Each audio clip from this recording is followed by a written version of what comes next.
As spring unfolds across the United Kingdom, blossoms bloom in delicate shades of pink and white. The air feels lighter, the days grow longer. Nature turns a new page and gently invites us to do the same. Each falling petal carries away the past. Each new bud whispers of hope.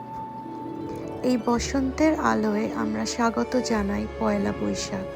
প্রকৃতি যেন শীত পেরিয়ে নতুন রঙে সেজে ওঠে, তেমনি আমরাও পুরনো ক্লান্তি ঝরিয়ে শুরু করি নতুন পথ চলা।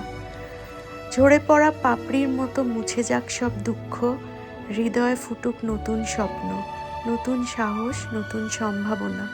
বঙ্গের ঐতিহ্য আর ব্রিটেনের বসন্ত আজ মিলেছে এক সুরে। শুভ নববর্ষ, নতুন জীবনের আহ্বানে। May this new year blossom with hope, joy and beautiful new beginnings.